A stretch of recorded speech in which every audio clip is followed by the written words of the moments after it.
आज शुरू करेंगे नई एक्सरसाइज 7.12। कोई प्रीवियस डाउट होगा लास्ट के 5 मिनट में बताना। 7.12 is area under the curve, या केवल एरिया भी कह सकते हैं, या एरिया ऑफ बाउंडेड रीजन्स भी कह सकते हैं।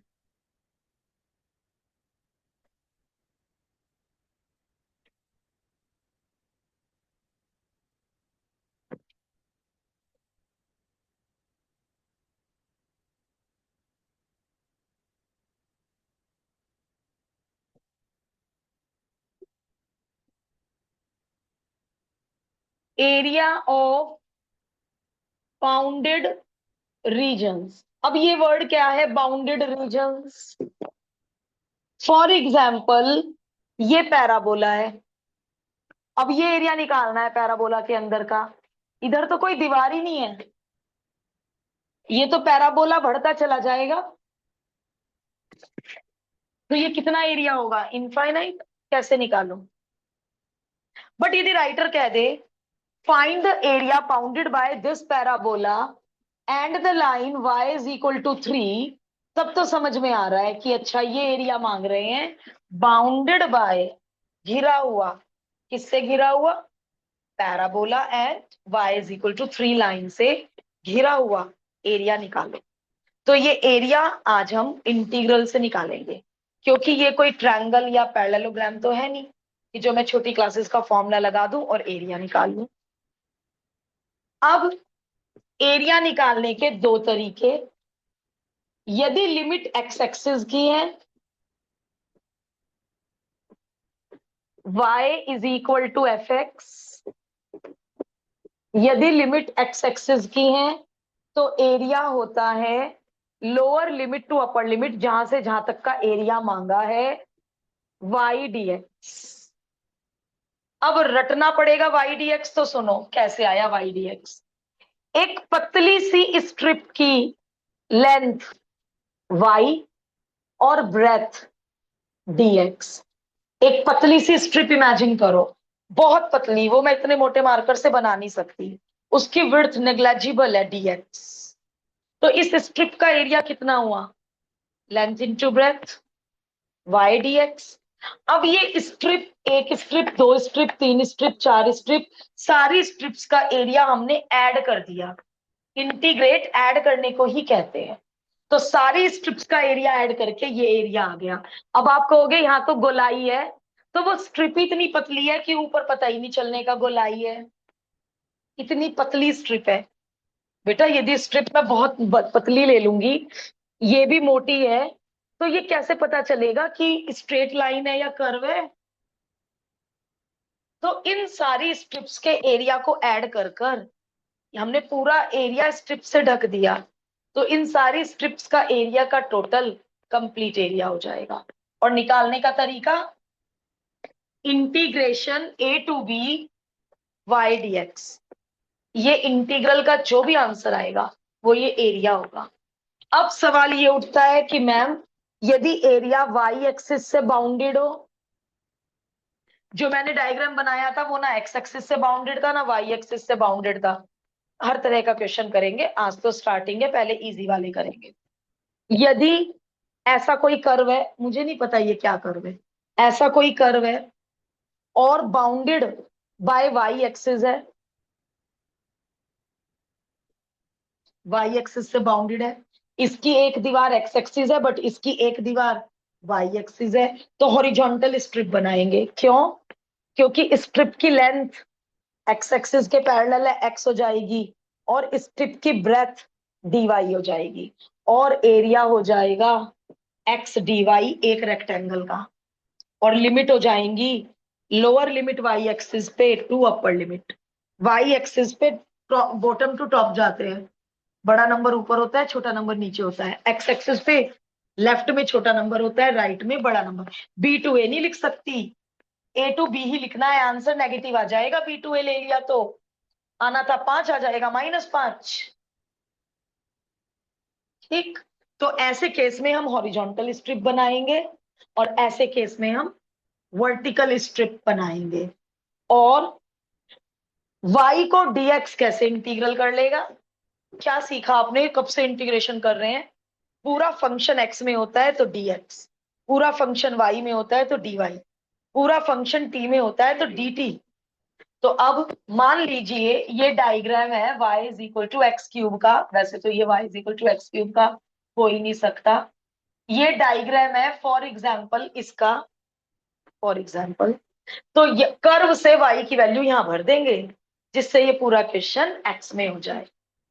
और इसमें ये जो भी कर्व है वहां से x निकालकर y की टर्म्स में यहां भर देंगे, dy नहीं हटाने के, x को y में बना लेंगे और यहाँ पे y को x में बना लेंगे और यहाँ पे x को y में बना लेंगे, जो भी कर्व राइटर देगा।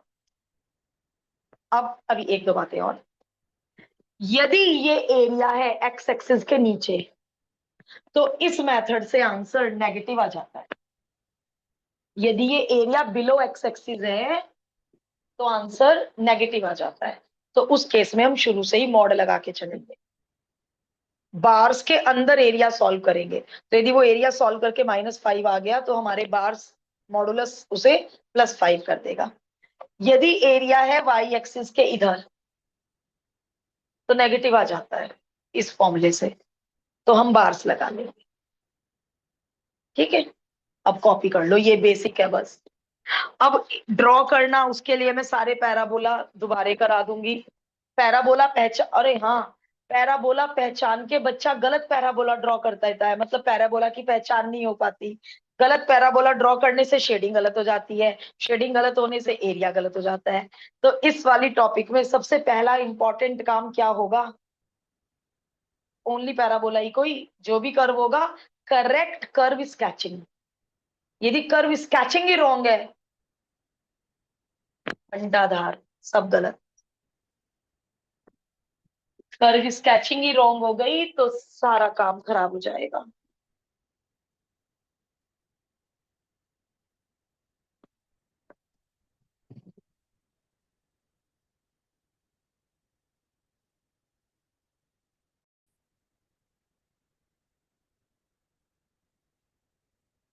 अब हम चारों पैराबोला रिवाइज कर लेते हैं।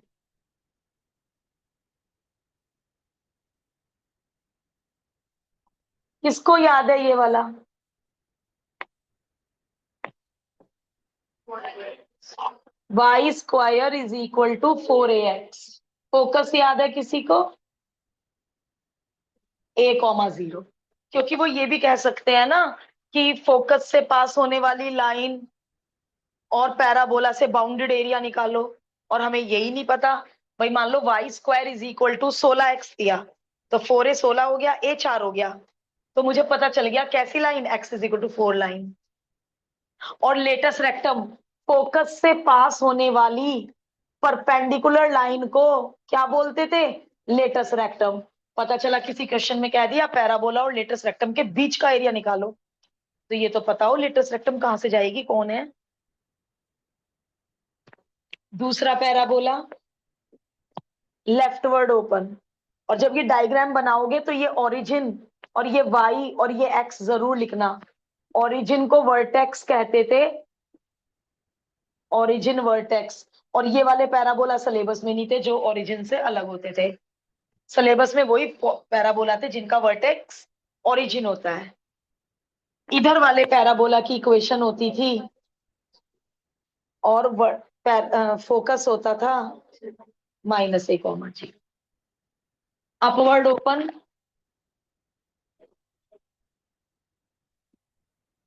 Vertex again origin, focus 0,a, parabola. यदि पैराबोला गलत पहचान लिया, फिगर गलत हो गई, गए number. x² = -4ay, focus 0, -a। और लेटेस्ट रेक्टम चारों में परपेंडिकुलर लाइन जो फोकस से पास होगी वो लेटेस्ट रेक्टम।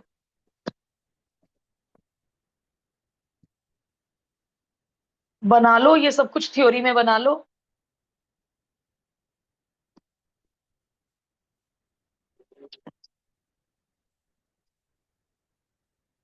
ओ भाई, 11 के 11 एग्जाम्पल पैराबोला के।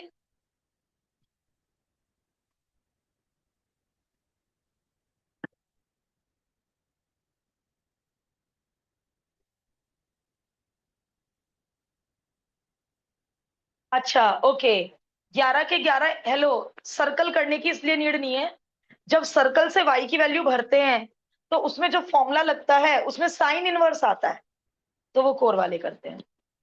तो सर्कल वाला कोई क्वेश्चन आ ही नहीं सकता, क्योंकि जब सर्कल से y की वैल्यू भरी जाएगी, जो फॉर्मूला लगेगा वो हमें पढ़ाया नहीं गया, उसमें साइन इनवर्स ट्रिग्नो का यूज होता है, तो इसलिए सर्कल के क्वेश्चन नहीं आएंगे।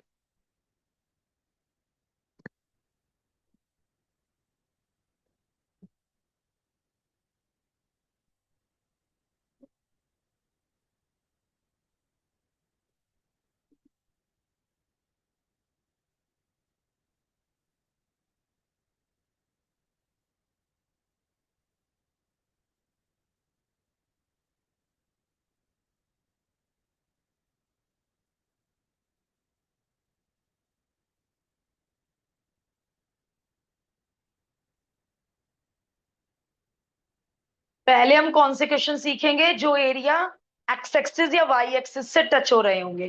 उसके बाद ऐसे एरिया सीखेंगे जो हवा में झूल रहे होंगे, ना एक्स एक्सिस से टच होंगे ना वाई एक्सिस से टच होंगे, तो वो एरिया कैसे निकलेंगे। बस ये याद रखना, इंटीग्रल का रोल एरिया कहां तक निकाल के देता है, एक्स एक्सिस तक। और यदि वाई एक्सिस से टच हो रहा है तो टिल वाई एक्सिस तक एरिया निकालता है इंटीग्रल। बस इस कॉन्सेप्ट को ध्यान रखना।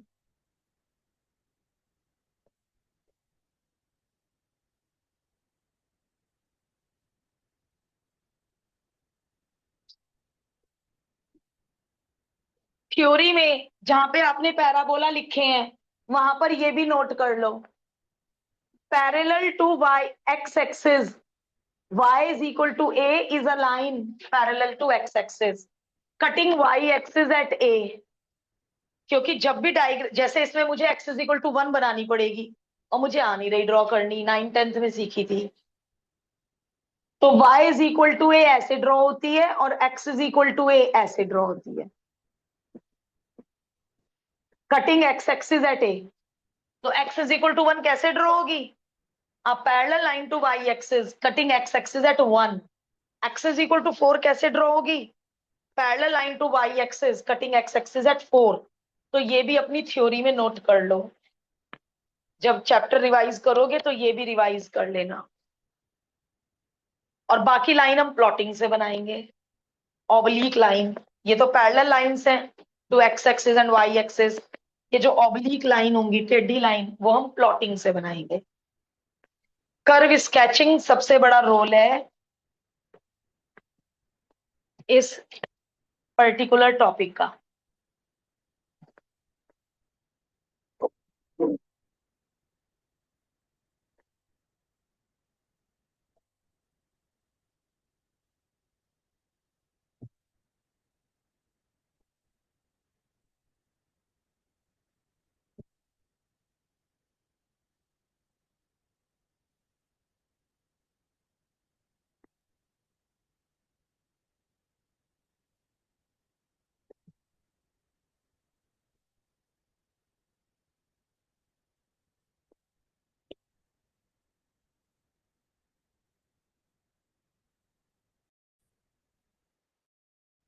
अब हमें ऐसा एरिया फाइंड करना है जो इन तीनों से बाउंडेड है, घिरा हुआ है, जिस एरिया की ये तीन दीवारें हैं।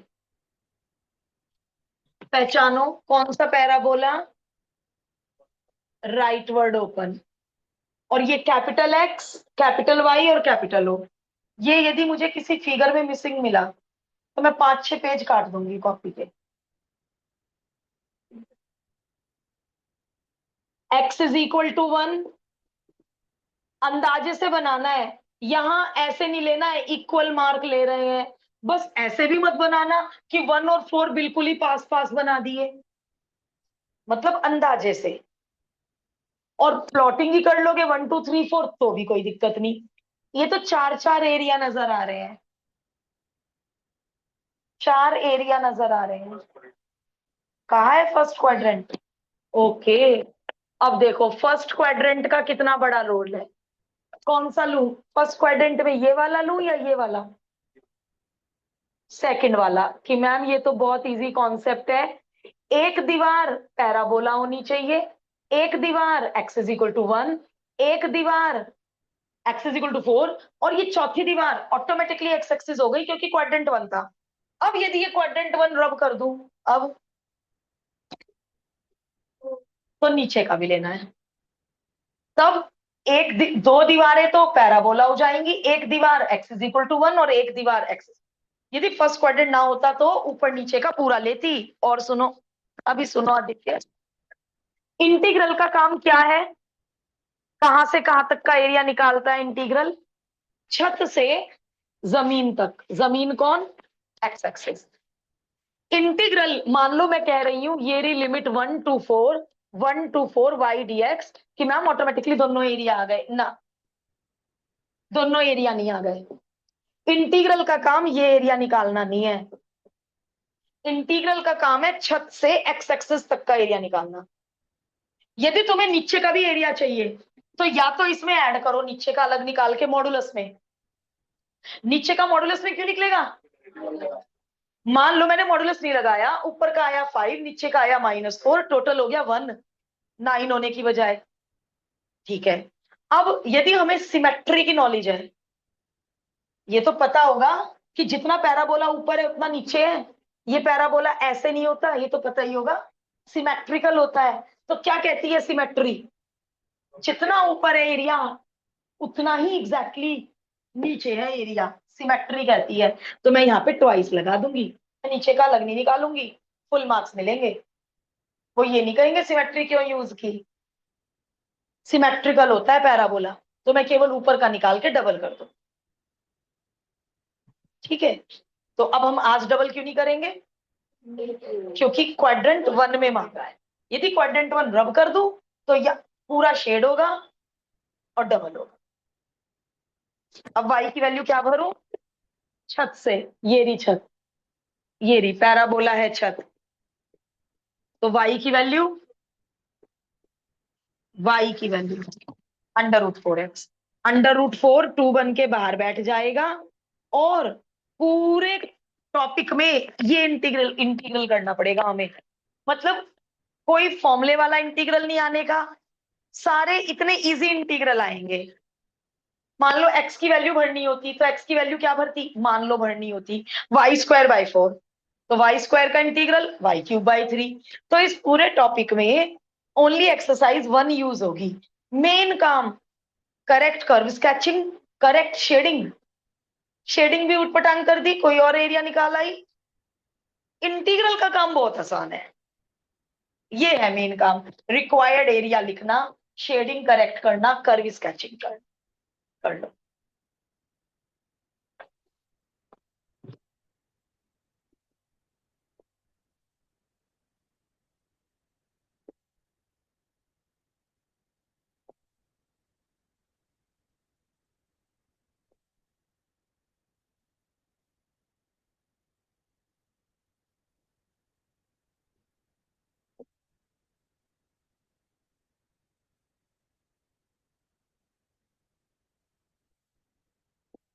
1 की पावर कुछ भी हो 1 ही होता है।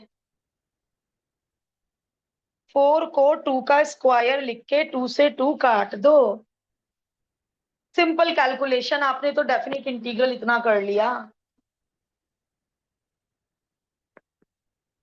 उसके बाद इस पूरे टॉपिक में कुछ नहीं है इंटीग्रल में।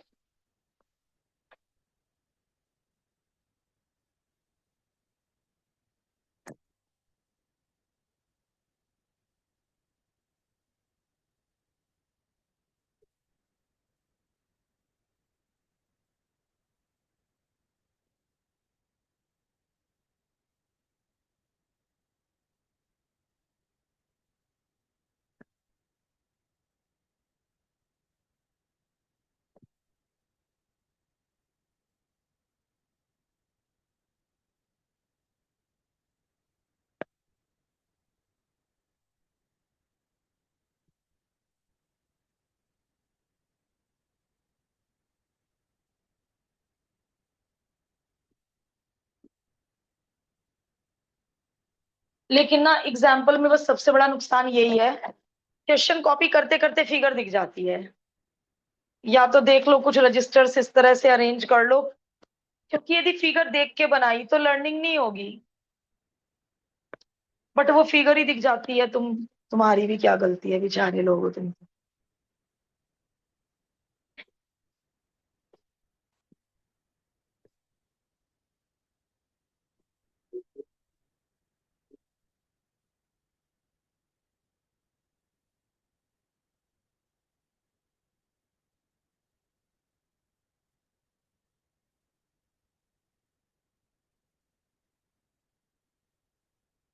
Y square is equal to 4x, x is equal to 3, a parallel line to y axis cutting x axis at 3। कौन सा शेड होगा?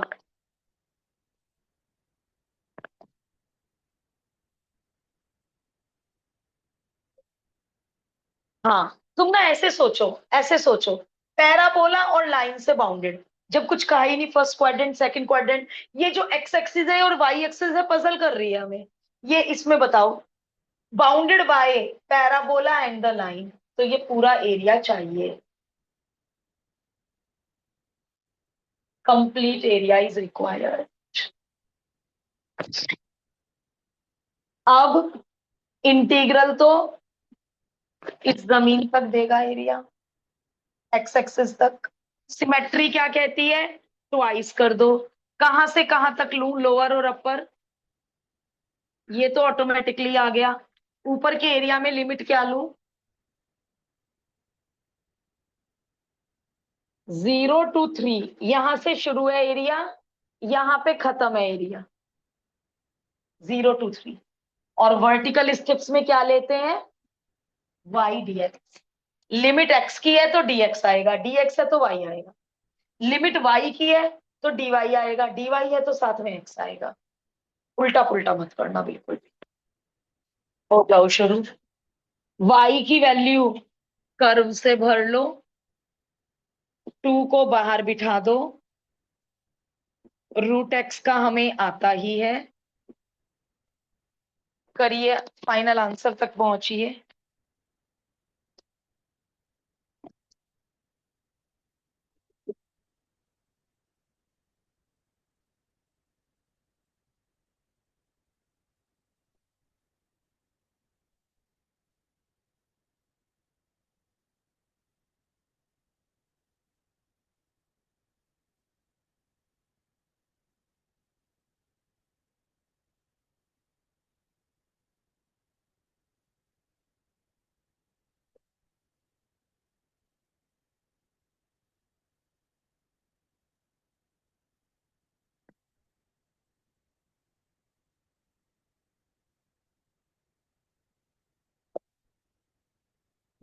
जब आप लिमिट पुट कर रहे होंगे तो 3 की पावर 3/2 एक डिजिट आएगी, इसको ऐसे लिख देना, 3 की पावर ½ का क्यूब, √3 का क्यूब, 3√3।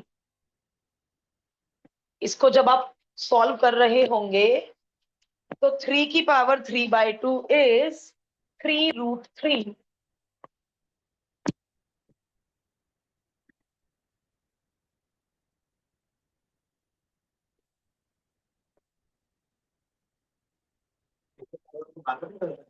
हम्म, बाहर का तो निकल ही नहीं सकता, केवल बाउंडेड ही निकल सकता है। हाँ, अभी बता रही हूँ, कोई दीवार दी होगी तो बस फिर, यदि एरिया खुला हुआ है एक तरफ से, उसका एरिया कैसे निकालेंगे, वो तो इनफाइनाइट है। एरिया को हर तरफ से घिरा हुआ होना पड़ेगा।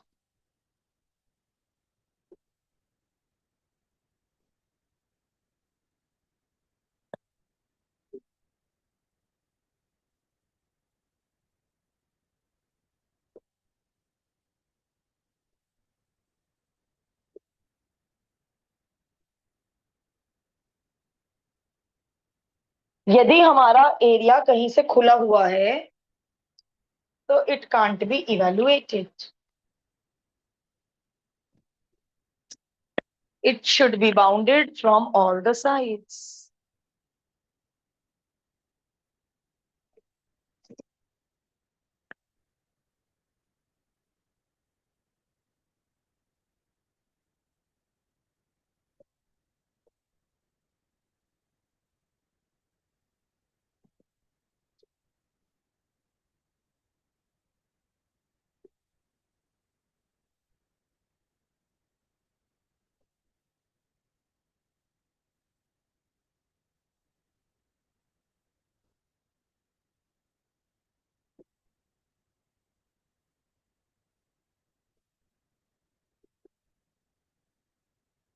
Y square is equal to 4x, y is equal to 3, a parallel line to x axis cutting y axis at 3, और तीसरी दीवार ये रही y axis, तो घिरा हुआ है, तीनों तरफ से घिरा हुआ है, इस एरिया की बात हो रही है। एक दीवार ये, एक दीवार y इज इक्वल टू 3 और एक दीवार y is equal to x axis, ये रही तीन दीवारें, तो ये घिरा हुआ है चारों तरफ। अच्छा हाँ, हेलो, ये मत समझना कि पैराबोला मतलब ऐसे ही होता है, कि छत ऐसे ही होगी हमेशा, ऐसा नहीं है। मतलब यदि पैराबोला ऐसे हुआ और यहां कोई लाइन हुई तो वो ये एरिया भी मांग सकते हैं, कप इस शेप में भी हो सकता है, इसके नीचे का एरिया भी मांगा जा सकता है। ये वाली छत नहीं है कि होम की छत तो ऐसी ही होती है। तो अब मैंने हॉरिजॉन्टल स्ट्रिप्स क्यों बनाई है, वाई, अभी तक तो वर्टिकल बना रही थी, हॉरिजॉन्टल क्यों बनाई, क्योंकि लिमिट वाई एक्सेस की लूंगी, और जब लिमिट वाई एक्सेस की लूंगी तो डीवाई आएगा, डीवाई आएगा तो एक्स आएगा, तो यानी स्ट्रिप की लेंथ एक्स और स्ट्रिप की ब्रेथ डीवाई। तो required area limit y axis की 0 to 3, लिमिट वाई एक्सिस की तो डीवाई, डीवाई है तो एक्स, और हॉरिजॉन्टल स्ट्रिप अपने लिए बना लो, अपने लिए, टीचर के लिए नहीं, अपने लिए बना लो, length X and breadth D Y, तो एरिया हो गया लेंथ इंटू ब्रेथ, और ये सारी स्ट्रिप्स को उठाकर ऐड कर दिया, तो ये पूरा शेडेड एरिया आ जाएगा। एक्स की वैल्यू पैराबोला से भर देंगे, 1/4 को बाहर बिठा देंगे, वाई स्क्वायर का इंटीग्रल कर लेंगे, 3 को भी बाहर बिठा देंगे, इंटीग्रल कैसा मिलने वाला है ये तो हमने देख ही लिया, इंटीग्रल कैसा मिलने वाला है,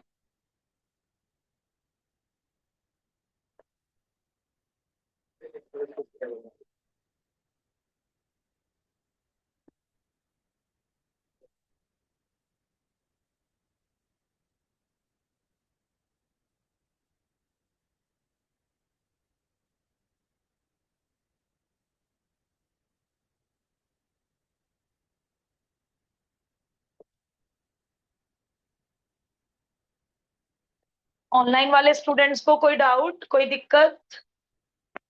नो मैम।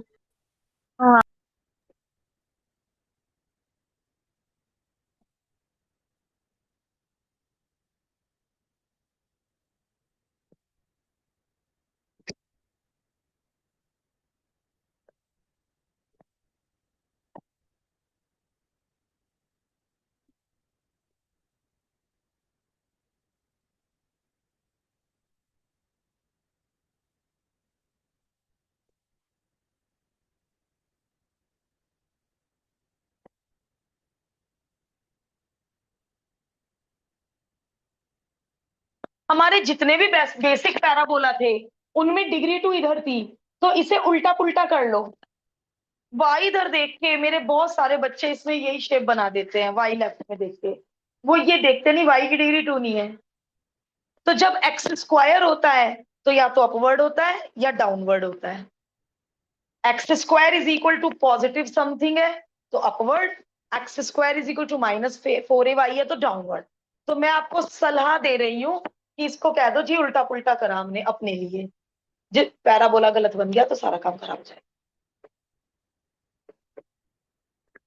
है ऐसा कोई जिसने इसमें y is equal to 4ax बना दिया हो?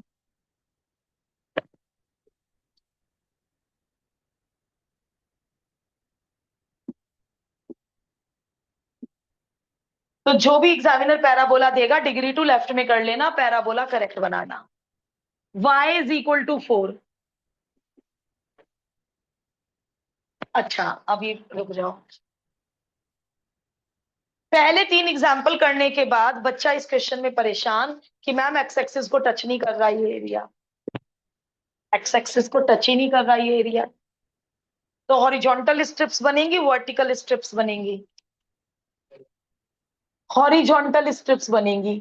अरे एरिया वाई एक्सिस को तो टच ही कर रहा है, और कैसा है ये, सिमेट्रिकल। तो केवल कौन सा निकाल लूं, ये टिक वाला निकाल लूं, और टिक वाला निकाल के डबल कर दूंगी, और y is equal to 4, y axis को 4 पे कट करेगा। तो अब ये देखो, जो सबसे पहले डायग्राम बनाया था जब शुरू किया था लेक्चर, तो हो तो गया। यदि दोनों एरिया देखोगे तो पजल होते रहोगे। ये वाला एरिया की एक दीवार कौन है, वाई एक्सिस, ये हो गई छत और ये हो गई जमीन। तो वाई एक्सिस हमारी एक जमीन है, तो लिमिट वाई एक्सिस की लगेगी। बोल रिक्वायर्ड एरिया, रजत बोलना जरा रिक्वायर्ड एरिया बेटा।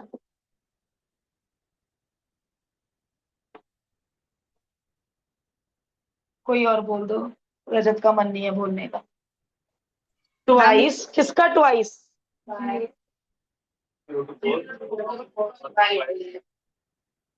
और ऑफलाइन वालों का तो जवाब आ गया, ऑनलाइन मैम रूट वाई आगे। dx। नहीं बेटा, हो गया काम खराब, अभी नहीं आया समझ। ऑनलाइन यहां भी आंसर गलत मिला, ऑफ ऑनलाइन दोनों जगह आंसर गलत मिला। अरे भाई मैंने क्या कहा है, अपने लिए बना लो एक पतली सी स्ट्रिप, हॉरिजॉन्टल लेंथ एक्स, और ये ब्रेथ dy, एक्स dy। अंशी पहले एक्स dy लिखो, बाद में एक्स की वैल्यू भरना। अंशी ये लिमिट एक्स एक्सिस पे है, वाई एक्सिस पे है, 0 to 4 बेटा। Ma'am Y axis. तो dx क्यों बोला? मैम मैंने नहीं बोला। अच्छा ओके, किसने बोला था dx? मैम मैंने। दीक्षा? Yes ma'am. कोई बात नहीं बेटा, अभी हम सीख रहे हैं, इट्स ओके। सीख रहे हैं, यहाँ भी, यहाँ मुझे वाई dx बता रहे हैं बच्चे, आपने बताया रूट वाई dx, दोनों गलत हो गए। एक्स की जगह रूट वाई आ रहा है क्या समझ? क्या नोटिस कर रहे हो आप, क्या ढूंढ लोगे फिगर में? ऐसा क्या ढूंढ लोगे फिगर में? ऐसा एरिया जो गिवन कर्व और वाई एक्सिस के बीच में हो, या जो गिवन कर्व और एक्स एक्सिस के बीच में, ऐसा एरिया ढूंढना है। यदि लिमिट एक्स एक्सिस की तो वाई डी एक्स, और यदि लिमिट वाई एक्सिस की तो एक्स डी वाई। इतना सा फॉर्मूला है, कोई नया फॉर्मूला मिला? कोई कोई फॉर्मूला ही नहीं है, और इतना सा तो याद रख सकते हैं।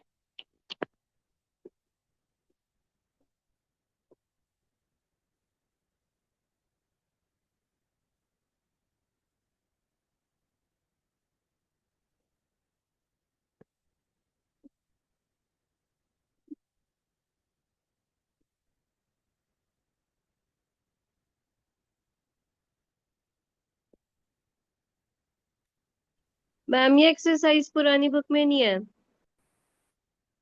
ओके, ये एक्सरसाइज ओल्ड बुक में नहीं है, मैंने कहा था मेरे पास पीडीएफ है। तो जो लास्ट ईयर एमएल अग्रवाल ने एक पीडीएफ भेज दी थी, वो मैं पीडीएफ ग्रुप में डाल दूंगी बेटा आज। मैं क्वेश्चन लिखती जा रही हूँ, एरिया किस किस से बाउंडेड है हर क्वेश्चन में लिखती जा रही हूँ।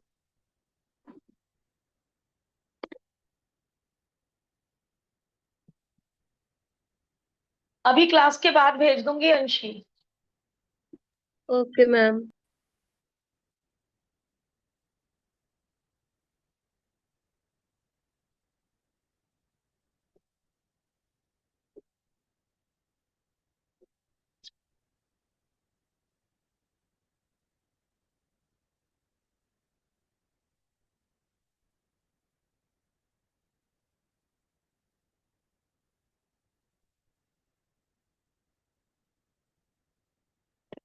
इन दोनों के बीच का area is divided into equal parts by X is equal to A, find the value of ए।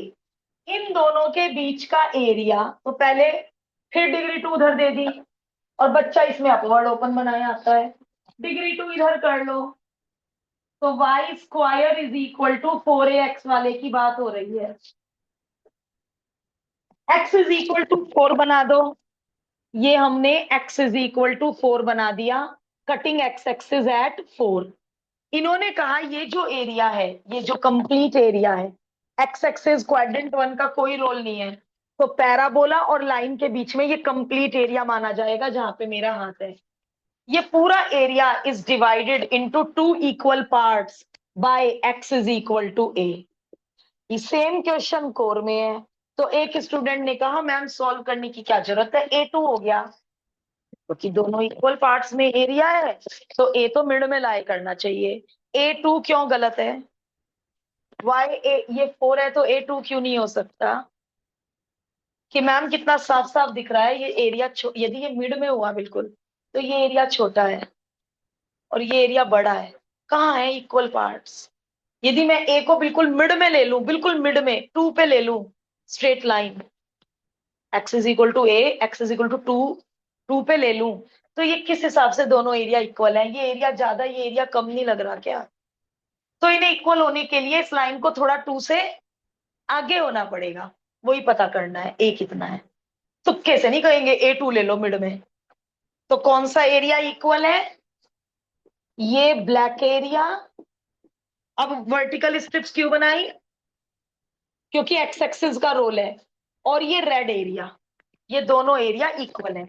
ये जो लाइन है x इज इक्वल टू ए, ये इस कंप्लीट एरिया को दो इक्वल पार्ट्स में डिवाइड कर रही है। ब्लैक एरिया बोलो, ब्लैक एरिया बोलो, ये वाला ब्लैक एरिया बोलो, आप ही लोग बोलोगे black area. Twice integral of 0 to a y dx is equal to, red area बोलो, twice a to 4 y dx। अब ऐसे भी कलाकार है, y dx से y dx कट गया, लिमिट अलग अलग है, लिमिट अलग अलग है, ये एरिया अलग है, छत दोनों की सेम है। ब्लैक एरिया की भी छत पैराबोला ही है, रेड एरिया की छत भी पैराबोला ही है, दोनों का y रूट एक्स ही भरूंगी, बट ये आंसर अलग आएगा, ये आंसर अलग आएगा, क्योंकि लिमिट अलग अलग है। तो black area is equal to red area. अब सॉल्व करते जाएंगे, ए आ जाएगा। तो अभी तक कैसे एरिया चल रहे हैं? जो या तो एक्स एक्सिस को टच कर रहे हैं या वाई को। जो एरिया किसी भी एक्सिस को टच नहीं कर रहे हैं उनका नंबर मंडे को आएगा।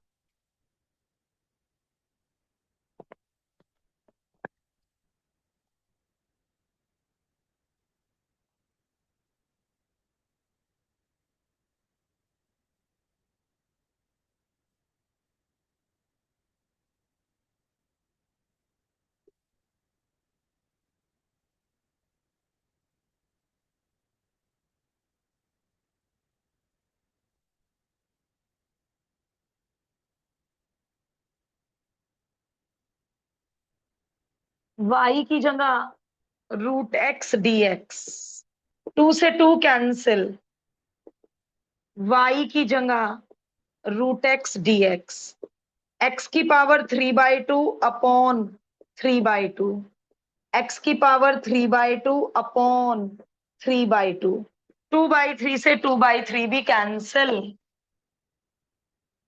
एक्स की जगह ए पुट कर दिया, एक्स की जगह 0 पुट कर दिया, एक्स की जगह 4 पुट कर दिया, एक्स की जगह ए पुट कर दिया, दोनों ए एक साइड आकर ऐड हो गए, 4 को 2 का स्क्वायर लिख दिया, 2 का क्यूब 8 हो गया, ए की पावर 3/2 4 हो गया, पावर दूसरी साइड जाकर रेसिप्रोकल हो जाती है, तो ये अजीब सा ए का आंसर आ गया, but it is more than 2, greater than 2। ये आंसर ग्रेटर देन 2 है। ओके, 4 की पावर 2/3 बिल्कुल छोड़कर आ सकते हो, बिल्कुल छोड़कर आ सकते हो। इन्होंने इसको 4 स्क्वायर का क्यूब रूट बना दिया, 16 का क्यूब रूट। बट आप 4 की पावर 2/3 बिना वरी के छोड़ के आ सकते हो। 4 की पावर 2/3 पे फुल मार्क्स मिलेंगे। क्यूब रूट बनाने की कोई जबरदस्ती नहीं है। एग्जाम्पल 6 वाला कर नहीं रहे। एग्जाम्पल 6 देखना। एग्जाम्पल 6 की फिगर देख के बताओ, एरिया किसी को टच कर रहा है क्या? एक्स को या वाई को? किसी एक्सेस को टच नहीं कर रहा है। तो ये हवा में झूलते हुए एरिया कैसे निकलेंगे, ये हम मंडे को सीखेंगे। क्वेश्चन 1 करके दिखाना जरा। जरा चेक कर लूं मैं, बस क्वेश्चन 1, ज्यादा नहीं। एक्सरसाइज का क्वेश्चन 1 करके दिखा दो। अच्छा 2 पार्ट है, कोई नहीं, पहला तो करो। क्या पता तुम 2 मिनट में दोनों ही कर लो, तो प्रो लग रहे हो, फटाफट कर रहे हो।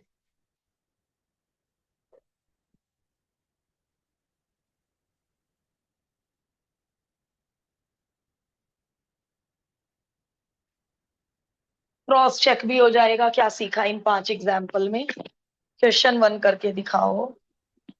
मैम क्वेश्चन लिख दो बोर्ड पर। अच्छा बेटा,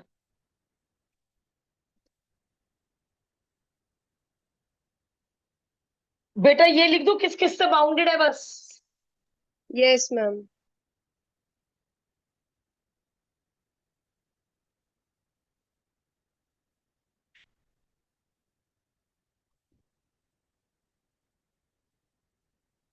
ये पार्ट 1 है, ये पार्ट 2 है, जबरदस्ती नहीं है दोनों पार्ट करने, टाइम के अकॉर्डिंग कर लो।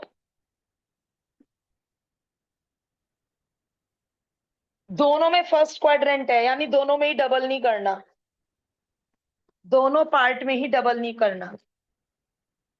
अंशी पढ़ पा रही है? छोटा लिख दिया ज्यादा। नहीं मैम पार्ट ठीक 1 है। मैच हो गया। ठीक है अंशी, क्वेश्चन है।